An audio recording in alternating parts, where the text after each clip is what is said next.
Welcome to On the Vineyard. I'm Monica Brady-Meyerov, the publisher of the Vineyard Gazette Media Group on Martha's Vineyard. We're so glad you're here. On the Vineyard is sponsored by Crane Appliance. Coming up, a proposed new hotel in Oak Bluffs. So the proposed boutique hotel would be run by the same business that runs the summer camp seasonal hotel across the street. It would have an outdoor pool, a fire pit, parking for 16 cars, and 26 rooms. More on that story in a moment with reporter Louisa Hofstetter. Not only are the daffodils open, but this time of year a lot is coming alive. All 3 Mad Martha's ice cream shops are open. Menemsha Fish Market is open for the season, meaning every day you can catch the freshest fish for your dinner table. And speaking of fish, the Herring Creek camera is now live and streaming 24/7 for the spring migration. The camera is run by the Wampanoag Tribe of Gayhead-Aquina Natural Resources Department. The river herring, known as alewife, mainly run after dark, so that's the best time to check the camera. That's the sound of the historic press in the Vineyard Gazette offices in Edgartown printing the paper. And that means it's time to go upstairs to the newsroom and check in on this week's news. Ethan Genter is the managing editor. What's going on this week, Ethan? Hi, Monica. And now first we turn to Gwen Skiles. Gwen, you covered the Edgartown election last week. We had a really big kind of generational shift, and this seemed something like, kind of a big difference for the town. What did you kind of see out there?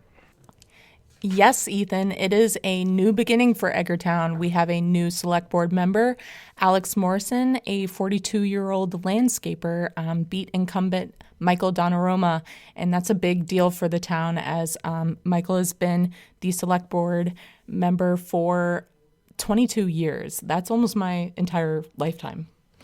Yeah, and so Mike was in there for 7 terms. And it wasn't just him.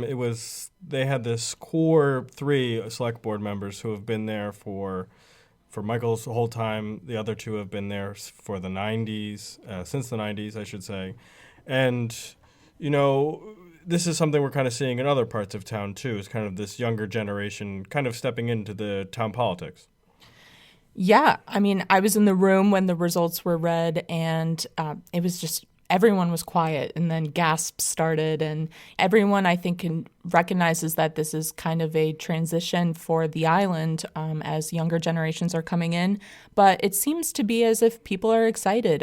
Both Art and Margaret, the other 2 select board members, were very enthusiastic about the younger people getting more involved in town government and are both willing to help out. And tell us a little bit about Alex, our new select board member. What's his background? He has a history in town hall, right? Yes. So he was the wastewater commission chair as well as the chair of the short-term rental committee. So he's not brand new. He's been involved in the town government. His wife is also very involved. She just became the parks commissioner in this current election. He has 2 young children, and his mission, like most island officials, is to combat affordable housing. We need more of it on the island, and he seems to be willing to take that on. Thanks so much, Gwen. Thank you. And now we turn to Louisa Hofstetter, who this week was covering another potentially big change for the island. Louisa, tell us about the Ocean View Now Hotel. This is kind of a big thing for Oak Bluffs, it seems like. Well, it's certainly a big change for the neighborhood, the East Chop neighborhood, where the Ocean View restaurant existed for some 50 years. Actually, we could call this new proposal the once and future Ocean View Hotel because it's called the Ocean View Hotel, and that was the name of a summer lodging place that stood on that spot from the late 1800s until it burned to the ground in the mid-1960s. One of our readers actually left a comment about that fire on the article on our website. And subsequently was reborn as a restaurant, and for generations it's been the spot to go in East Chop for. We used to have not a holiday Gazette party there. People would go for dates. People would go out for drinks with their fellow workers, family dinners. And it's in an odd spot because it is completely surrounded, except for Washington Park across the street from it, completely surrounded by residential homes, East Chop cottages, but the town in 1948 spot zoned the Ocean View location for business. So that presents some challenges.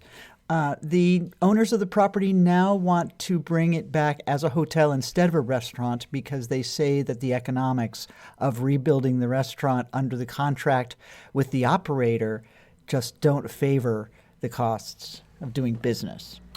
And this all came out just for the first time this week, this new kind of idea at the Land Use Planning Committee at the Martha's Vineyard Commission. What was some of the reaction at this meeting?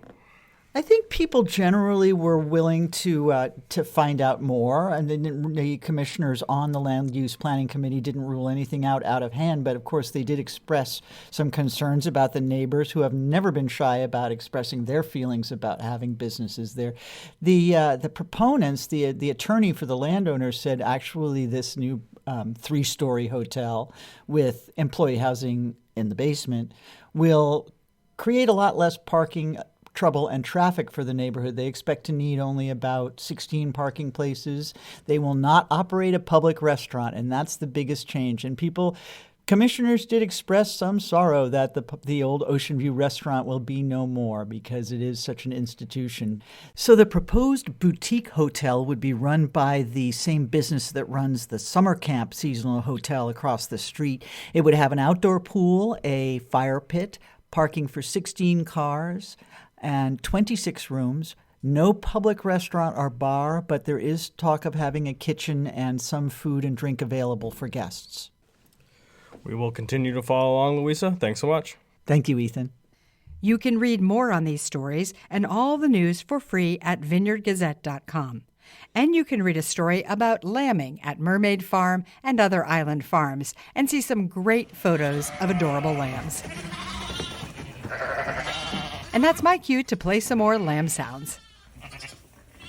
Saturday is beach cleanup day for Earth Day, and this coming week is school vacation week, so many families will be away in America, as it's sometimes called by islanders. But if you're around, here are some fun things to do. Go to the Farm Institute on Thursday for the Found Food Supper Club. It's a hands-on cooking night for the whole family, turning rescued ingredients into delicious food. And there's free soup and bread and activities for kids at many of the libraries this week. And don't forget the Flying Horse Carousel. It's open starting this weekend. It's Easter this Sunday. The Gazette has a list of Easter services on the island. Also, Passover ends on Sunday. Martha's Vineyard Hebrew Center held a community Passover Seder last Sunday. Islander Helen Isaacson, who died in 2015, was very involved with the Hebrew Center. Some years ago, she told the Martha's Vineyard Museum in an oral history that because it's a common tradition to avoid eating leavened bread during Passover, her family would make fried matzah with unleavened bread. If you've ever had fried matzah, well, it's heavy. It's heavy. The matzah, you break it up and pour boiling water over it. Just let it stand a little bit. It softens it up. And then you drain it. And then you put boku eggs in it and fry it. And it comes out like a big pancake, a big one. During Passover, just about everything calls for eggs. It's a high cholesterol holiday, if you want to really abide by the rules. That excerpt is from a 2000 interview with Lindsay Lee. Special thanks to the Martha's Vineyard Museum for providing this archival audio.